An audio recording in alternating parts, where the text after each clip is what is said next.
Dembele.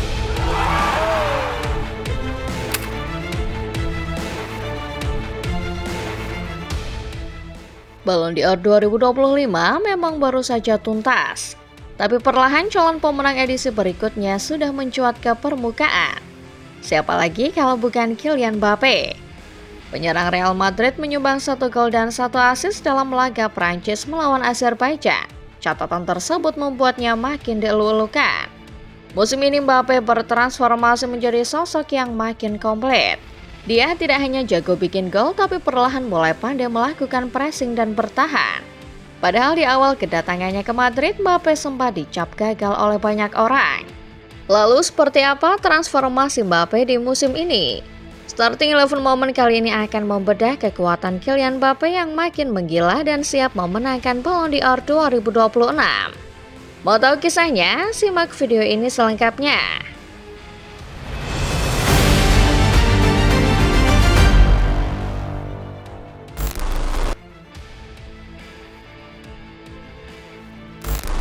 Juli 2024, sebuah kabar menghebohkan datang dari ibu kota Spanyol. Kylian Mbappe saat itu menuntaskan transfer impiannya ke Real Madrid. Melihat Mbappe berkostum si putih ternyata juga membuat fans Madrid gembira. Setelah serangkaian drama sejak Mbappe masih membela AS Monaco, Madrid akhirnya sukses merampungkan transfer ini. Sayang, awal musim Mbappe tidaklah berjalan mulus. Mantan bintang Paris Saint-Germain itu tampak kesulitan beradaptasi di lingkungan barunya. Beberapa pihak menilai Mbappe kesulitan memainkan peran baru sebagai seorang penyerang tengah. Bahkan setelah pelatih Carlo Ancelotti berkali-kali mengutak-atik posisi sang striker, tetap tak ada perubahan signifikan. Mbappe tak kunjung menemukan sentuhan terbaiknya. Bahkan ada satu momen ketika Mbappe dicoret dari skuad timnas Prancis yang membuat kualitasnya makin dipertanyakan. Kritik mulai bermunculan di luaran sana. Banyak yang menyebut penantian Madrid untuk Mbappe selama ini sia-sia. Sosok Mbappe memang berhasil didapat, tapi Los Blancos disebut-sebut tak mendapat performa terbaik sang pemain Prancis. Jadilah Mbappe dilabel salah satu pembelian paling flop Madrid. Fans Madrid di sisi lain banyak yang tidak sabaran. Beberapa dari mereka mengamini kalau tekanan menjadi pemain klub sebesar Madrid terlalu besar untuk Mbappe. Kala itu hanya segelintir orang yang mendukung Mbappe. Masih ada beberapa orang yang percaya kalau Mbappe akan bersinar suatu saat nanti.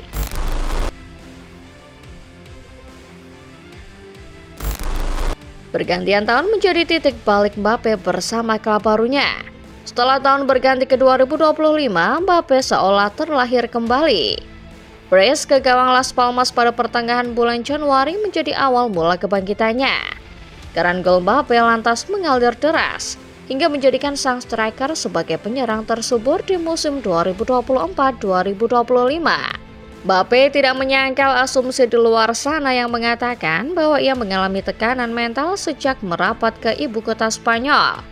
Namun sejak pergantian tahun, kapten timnas Prancis itu berhasil mengatasinya. Itu adalah masalah mental. Ada satu momen ketika aku bilang pada diriku sendiri, aku harus mengubah segalanya. Mengubah situasi karena aku tidak datang ke Madrid untuk main buruk. Sekarang semuanya sudah berubah, kata Mbappe ketika diwawancarai pada 21 Januari 2025 mengutip Al Jazeera. Mbappe sendiri menutup musim 2024-2025 dengan torehan 44 gol di semua kompetisi. Catatan 31 golnya di ajang La Liga menjadikan sang striker top scorer La Liga Spanyol di musim tersebut. Torehan 31 laga itu juga mengantar Mbappe memenangkan penghargaan sepatu emas Eropa mengalahkan Victor Gyökeres dan Mohamed Salah. Kehadiran Mbappe untuk Madrid di musim 2024-2025 bak pelipur lara. Mbappe yang dulu sempat dicap pembelian gagal malah menjadi pemain paling bersinar di salah satu musim terburuk Madrid. Madrid mungkin gagal memenangkan trofi mayor di musim lalu, tapi Mbappe berhasil menjadi satu-satunya hal yang bisa dibanggakan fans Madrid kala itu.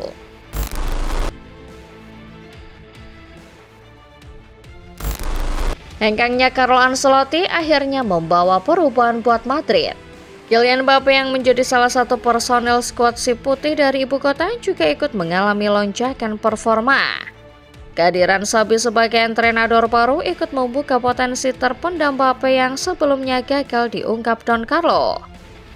Xabi dari awal berlaku tegas kepada seluruh pemainnya.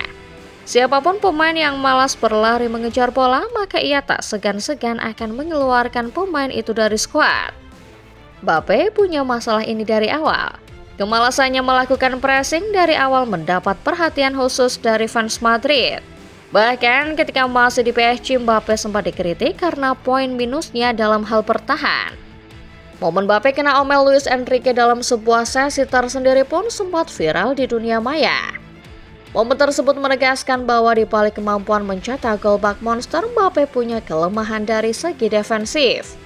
Namun, Xabi berhasil memperbaiki masalah itu sejak awal comeback-nya ke Santiago Bernabeu.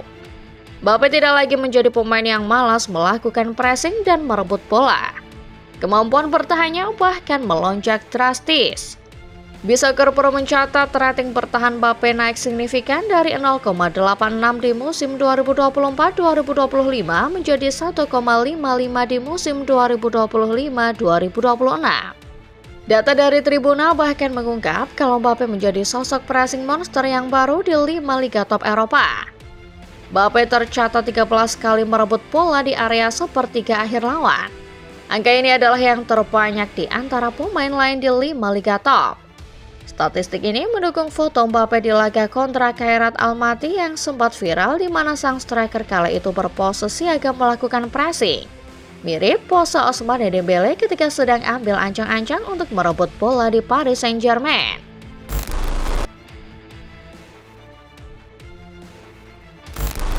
Setelah menuntaskan musim 2024-2025 dengan catatan impresif, Mbappe masih menggila di musim 2025-2026 ini.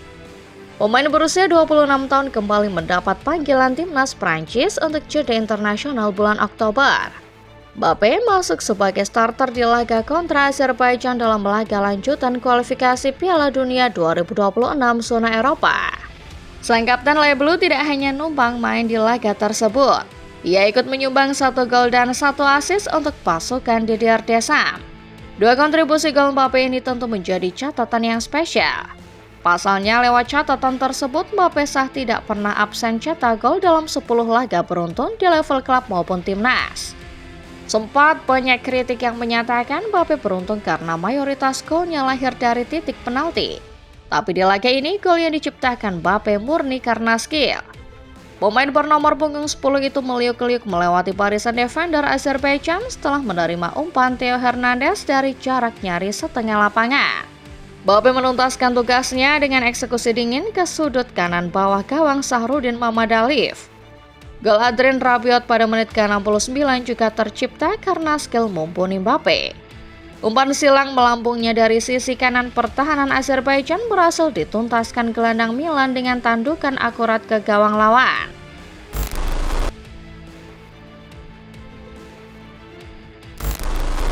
Masih ada rentang 1 tahun lagi untuk membicarakan Ballon d'Or 2026. Tapi melihat bagaimana peta persaingan pemain-pemain terbaik Eropa di awal musim ini, rasanya tak berlebihan menyebut Mbappe masuk jajaran teratas. Bahkan boleh dibilang Mbappe adalah kandidat paling layak menyabot penghargaan yang satu ini. Torehan gol beruntun di timnas dan Real Madrid menjadi bukti kalau Mbappe tidak hanya jago di satu level kompetisi, tapi juga jagoan di semua tim yang ia bela. Ingat kembali, Mbappe yang sekarang juga sudah beda dari Mbappe musim lalu. Bukan hanya karena rambutnya, tapi juga karena kemampuannya yang sudah diset menjadi pressing monster yang baru oleh Xabi Alonso. Saingan Mbappe sejauh ini ada 2 orang.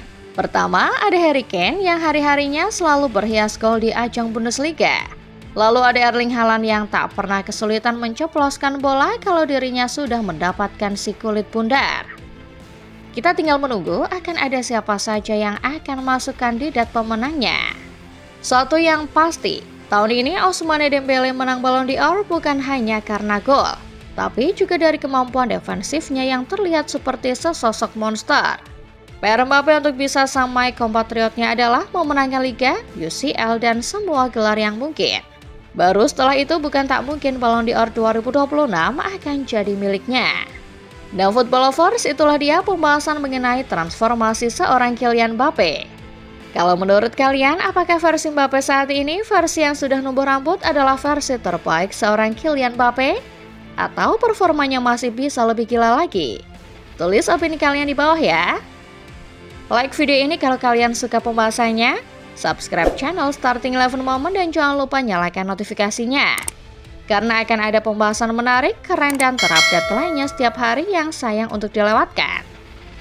Terima kasih dan sampai jumpa di video berikutnya.